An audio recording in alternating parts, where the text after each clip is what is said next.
최종 변론길인데 이제 박근혜 대통령 이제 출석을 안 하시는 걸로 그래서 이제 서면으로 대독해죠. 예. 대독. 당연히 출석을 안 하죠. 이것도 역시 마찬가지로 뭐 예상이 됐던 근데 출석을 왜 하겠어요? 언론에도 뭐 나온다 안 나온다 뭐 얘기는 또 많았잖아요. 아니 왜 그런가 하면 처음에 나온다고 일부가 추측을 하고 청와대도 검토를 했어요. 그때까지만 하더라도 헌법재판관이나 이 국회 측에서 신문하지 않는다고 봤던 거예요. 이 본인이 최후 진술만 하고 그냥 돌아갈 것으로 알았는데 헌법재판소에서 아니다.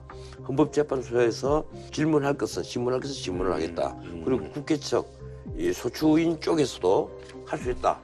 이렇게 하니까 네네. 이 대통령으로서는 잘못 얘기를 해가지고 또 파장을 일으키고 본인이 책임져야 될 부분도 있는 그런 우려도 있지만 또 한편 이건 어떤 의미에서 국격의 문제입니다. 대통령이 예컨대 형사피고인처럼 법정에 서서 질문에 답변을 하고 굳이 그렇게까지 할 필요 있느냐. 근데 뭐 국격은 뭐 한식해 주거나 청명해 주거나 한 가지죠. 사실 지금 이 상황이 이미 가디언지나 뉴욕타임즈도 다 나왔지만 나라의 격은 땅에 떨어졌고요. 그러면 그나마 시민들이 성숙한 의식을 발휘해서 또 우리 헌법이나 법률이 규정한 탄핵의 절차가 잘 진행되고 있어서 그나마 대한민국이 좀 괜찮을 수도 있겠다 이런 게 외신 쪽에서 좀 평가가 나오잖아요.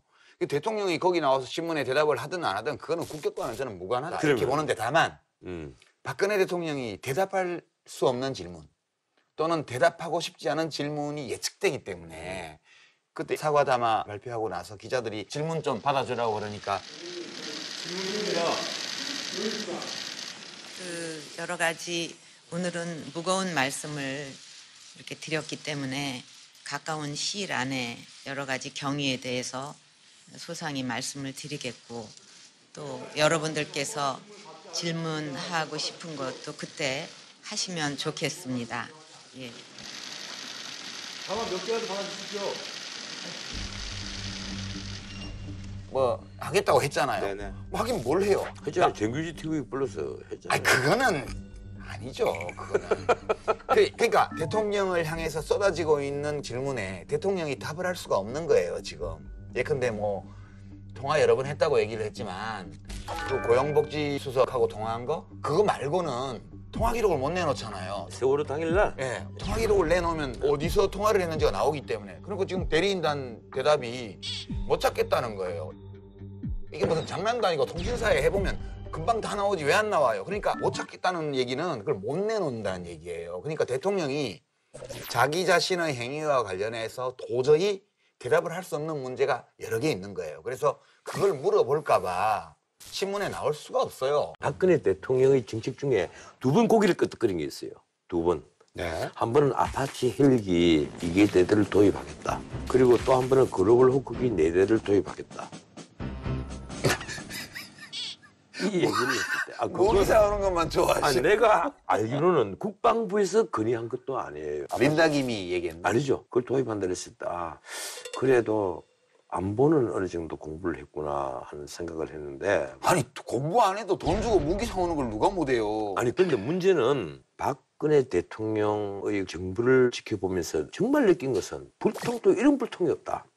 아마 야권에서 생각하는 느낌과 우리 쪽에서 생각하는 느낌이 좀 틀려요. 제가 다르겠죠. 생각하는 느낌은 수많은 그 얘기가 있고 질문이 있고 하는데 단 한 번도 제대로 된 답변이 없고 질문을 아예 안 받았는데요. 예, 방송에서 얘기한다든가 신문에서 긴밀 칼럼으로 글을 쓴다라든가 언론에서 뭐 어떻게 제목을 뽑아서 얘기를 한다든가 그것도 하나의 질문이잖아요. 그거 받기 싫어서 기자회견 1분 1답도 안 하는데. 그래서 내가 참 우리 역대 정부가 소통 제도라는 정부도 없지만 정말 소통보다는 정부다. 불통의 정부였다. 그렇게 저는 말씀하시네요. 박근혜 정부 4년을 두 측면에서 네네. 평가해 보려는데요. 첫 번째는 해야 할 일을 제대로 했나.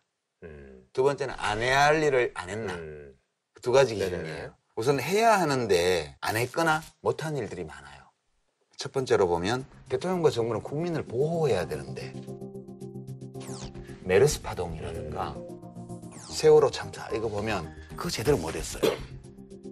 두 번째는 남북관계는 우리 마음대로 되는 건 아니지만 그래도 좀 노력해서 해야 되는데 이명박 정부 때 금강산 관광 폐쇄하고 또 이어서 박근혜 정부가 개성공단 폐쇄해서 남북관계를 완전히 이제 냉전 시대로 돌려버렸다는 거. 그다음에 4대강 사업으로 지금 겨울에도 녹조가 생길 정도로 강이 다 이렇게 돼 있는데 이거 사실상 아무런 조처를 안 했어요. 원래대로 없애지는 못하더라도 뭔 대책을 세워야 되는데 그다음에 경제 활성화. 이거 성장률이 2%대에 그쳤어요. 소득분배 구조는 더 악화됐어요.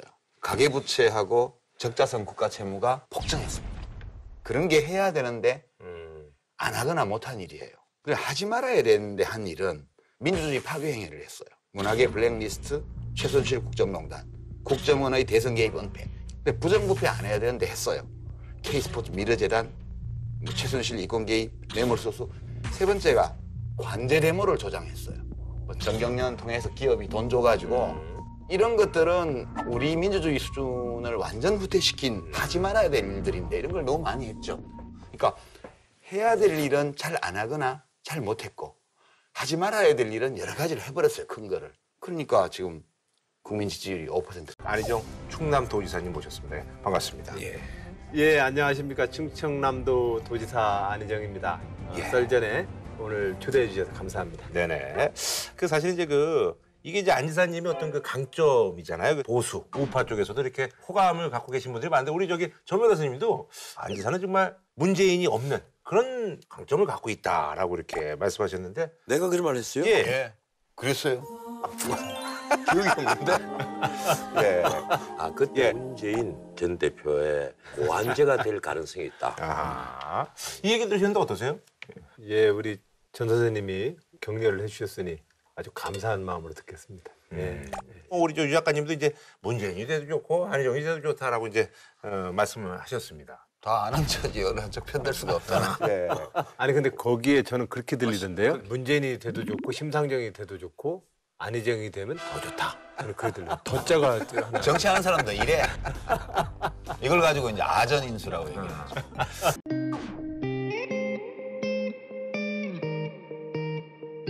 빨간 목도리 감은 사람이 부인이었어요. 예, 제 아내입니다.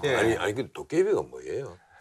요즘요 한때는 재벌 2세, 출생의 비밀 이런 드라마가 유행이었잖아요. 지금은 그냥 재벌 2세로는 안 먹혀요.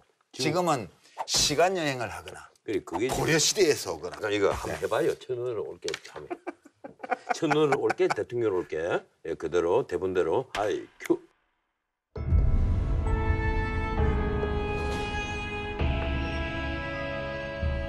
너와 함께한 시간 모두 행복이었다. 사랑해요, 사랑해요. 비로 올게. 첫눈으로 올게. 대통령으로 올게. 내가 꼭 찾아낼게. 내가 널 정말 대단한 연기력의 그, 소유자 이렇게 예. 전원주 변호사님을 보고 이런 대사를 이거 쉽지 않은데. 그래도 그 생각했어. 물론 뭐 뒤에 대통령으로 올 게가 있어서 그렇지. 야 그거 아니, 우리- 쉽지 않은 건데. 우리 웬만하면 감정이입이 안 되지. 야 쉽지 않은데 그걸 또 하시네. 이제 희생극장을 딱 보니까 다재다능하네. 공유가 쫄겠는데. 그걸 준비했을 때마다 인지도가 워낙 없었을 때였습니다. 그래서 저를 알리는 데는 좀 많은 분들께 재미있게 다가가서 좀 도움이 됐던 것이 아닌가 생각합니다. 그러니까 캠페인 로고송을 알리 노래로 해야 될 것 같아. 알리요? 별짓 다 해봤는데. 알리 노래는 또 어려워요. 로고송을 쓰기에는. 네. 그런가? 아, 편곡 좀 하면 되지. 말씀 취지는 저도 이해를 해요. 네. 그런데 국가 권력이라는 물리적 강제력을 행사하는 자리에 있는 분들이 어떤 일을 할 때 그 사람의 행위를 보고 의도가 어땠느냐를 우리가 추정할 수 있겠죠. 근데 많은 국민들이 박근혜 대통령의 여러 행위 그리고 이명박 대통령 경우에도 4대강 사업 같은 거 그 행위와 그것이 낳은 결과 그리고 사업을 진행할 때 전문가들이 했던 경고, 시민들이 반대 이런 거를 생각해 보면 아무리 봐도 그러한 행위에서 선의를 추정해내기는 좀 어려워요. 솔직히. 아니 그런데 선이- 이 예. 질문 중에 대단히 좋은데 예컨대 4대강 사업이라든가 이런 데서는 찬반이 있고 저 같은 경우는 강 살리기 사업은 반드시 있어야 된다고 난 믿었던 사람인데 근데 강이 죽었잖아요. 그걸 뭉뚱그려서 무조건 4대강 사업은 악이었다 이렇게 표현하는 것도 문제가 있는 겁니다. 아니 악이었다고 얘기를 하는 게 아니고 순전히 네. 정책적 판단착오로 했다고 보기에는 네. 너무 심한 일들이 많아요. 예. 그럴 때는 무슨 누구한테 특혜 주려고 그랬나 뭐 이런 의심을 할 수 있죠. 합리적인 의심을. 근데 마치 그런 의심을 하는 사람들이 민주주의를 잘못 이해하고 있는 것처럼 보이게끔 그 말이 해석이 된단 말이에요. 나는 그 안지사의 그 말씀을 이 언론에서 지금 접했을 때 내가 어떻게 이해를 했는가 하면 결과적으로 엄청난 폐단을 낳고 질타를 받는다 하더라도 모든 통치자는 처음에 통치권을 행사를 할 때 늘 선으로 시작을 한다. 난 그렇게 이해를 했거든요. 안 그런 나라도 많아요. 나는 그런 의미로 받아들인 거예요. 물론 그래서 조선시대 나는 저 말씀에 무슨 잘못이 있나고 조선시대 생각을 왕들을 했거든요. 보면 아예 그 백성들을 위하는 마음 자체가 없었다고밖에 볼 수 없는 왕들도 있잖아요. 어떻게 모든 왕이 다 그랬다고 얘기했어요? 저는 여하튼간에 조련에서 또 이 자리에 두 분이 시간이 이제 계속되고 있으면 그만큼 핫하세요. 예, 저는 어떤 우리가 좀 더 대화와 소통을 잘하는 사회가 되었으면 하는 마음에서 드리는 네네네. 말씀입니다. 그러니까 예, 좋은 대화를 나누시길 바랍니다. 아니 그런 기아가 지금 이렇게 해놨잖아 지금. 묘하게 된 것 같아. 아니 이게 시중에서 안지사 발언 때문에 이런 풍경이 벌어진다니까요. 지금 국민을 통합하자는 선의에서 한 말인데 결과를 보면 사방에서 이런 논쟁이 벌어지고 있잖아요. 그만큼 핫하세요. 예. 그래서 이제 또 거기에 대한 또 해명을 JTBC 이제 뉴스룸 나가서 하셨는데 그 해명도 사실은 조금 여러분들의 어떤 이해를 구하지 지금 못하고 있는 그런 상황이어서 네티즌들이 이제 이런 얘기를 한다고 그러더라고요. 안희정 통역기가 필요하다라고. 그 점에 대해서는 혹 모니터링 해보셨어요? 끝나고 나서?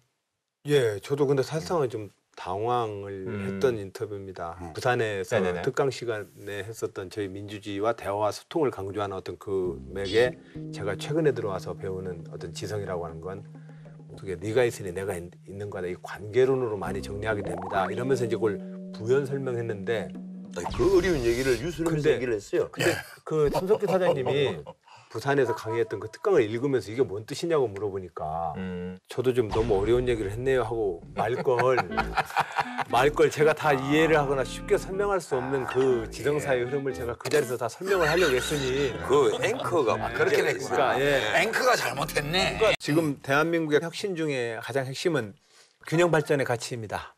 그리고 이 문제를 풀어나가는 방식에서 경제 수도로서의 서울의 독자적인 질 높은 발전을 꾀하고 네. 균형 발전의 상징으로서 세종시가 명실상부한 정치행정의 수도로서 안착될 수 있도록 그렇게 이끌어 나갈 계획입니다. 예. 추가 질문 뭐 예. 있습니다.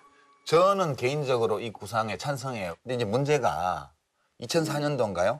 헌법재판소가 위헌 결정을 했잖아요. 네. 그래서 행정수도가 못 되고 지금의 이 세종시가 된 거예요. 그러면 뭐 국회도 옮겨가고 청와대도 옮겨가고 뭐 남은 부처도 다 옮겨가고 해서 실제로 세종시가 행정수도가 되면 저도 좋겠는데 근데 그렇게 하려면 개헌을 해야 돼요.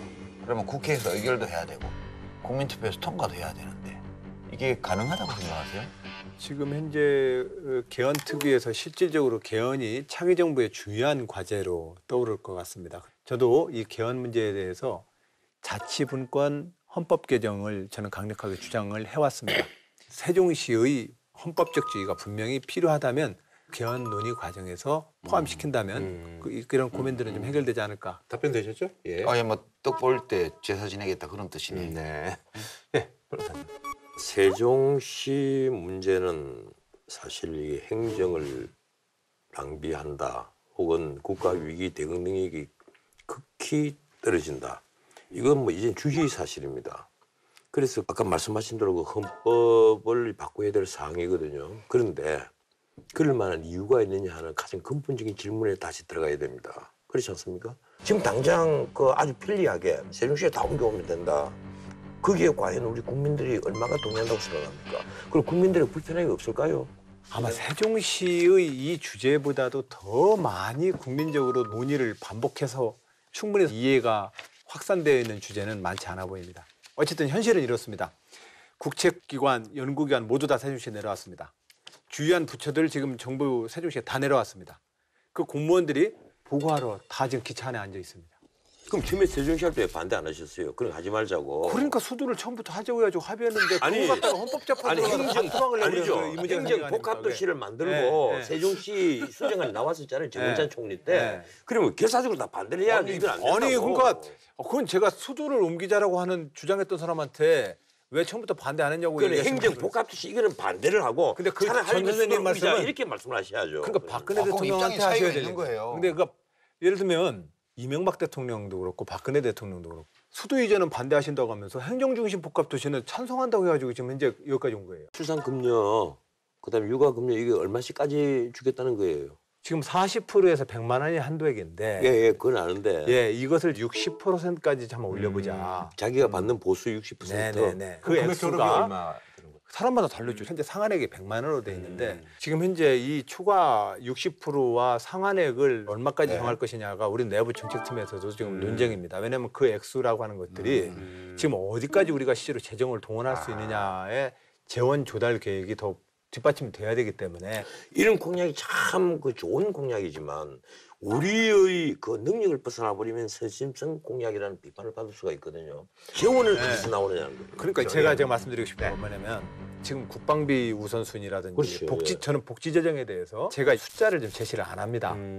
왜냐면 첫 번째 원칙은 근로와 연계되어지는 복지 정책을 기본으로 하고 근로할 수 없는 분들에 대한 급여율이나 혜택률을 좀 높이는 쪽으로 재정을 짜겠습니다라고 얘기를 하고 있습니다. 이 원칙을 얘기해 놓으면 기재부에서 전체의 제가 가지고 있는 국가 전략 구조 내에서 그 우선순위에 따라서 재정 계획을 다시 짜야 합니다. 지금 여기서 숫자 약속을 해봤자 그 정산 과정에 들어가면 다 거짓말 됩니다. 그 정책 방향만 그런 것이고 말한 것이다. 이렇게 정리합시다. 그랬고 그러니까 그러나 분명한 사실은 예. 숫자상으로 뭐 20만 원 주겠습니다라는 약속보다도 더 확실한 복지국가와 국가의 책임이 있는 나라로 갈 것이다라는 말씀 좀 드리고 싶습니다. 네네네, 알겠습니다. 그게 이제 이 고민이 있을 텐데 저 연결되는 네, 두 가지 네, 질문이에요. 재정 지출에 대한 계획과 그 세입에 대한 계획을 못 세우는 건 문제예요. 저는 문제라고 보고요. 대통령 후보가 지출 계획과 그다음에 세입 계획을 세워야 돼요. 그거 없이 나간다는 건 저는 그건 좀 말이 안 된다는 생각이고요. 다만 기존의 국민건강보험 재정으로 할 수 있는 공약이니까 이 어린이 지원은 그거 안 따지고 제가 이것만 물어볼게요. 공약하시는 게 지금 6세아까지 지원되는 걸 15세까지 확장한다는 거잖아요. 입원 진료비 본인부담 10%로 내리는 거. 근데 지금도 본인부담금 상한제가 있잖아요. 그래가지고 경증 질병으로 입원하는 어린이의 경우에는 이 제도 덕분에 가정에서 크게 재정적인 탈이 안 나요. 문제는 중증 질환, 희귀 질환 아이들인데 제 생각은 이런 방향으로 나가되 어린이 환자에 대해서는 희귀성 질환이나 혹은 난치성 질환에 한해서 비보험 서비스, 특징비 이런 것이 실제 엄청난 부담이 되고 있어서 이쪽을 좀 집중적으로 해주는 게 오히려 낫지 않나 저는 그렇게 보는데 어떠세요? 동의합니다. 제가 당선이 돼서 차기 정부를 꾸리게 되면 이러한 모든 분야의 정책에서 유시민 작가님이 아주 중요한 역할을 해주실 거라고 생각합니다. 이런 식으로 답변을 이런 식으로 고랭이 담 넘어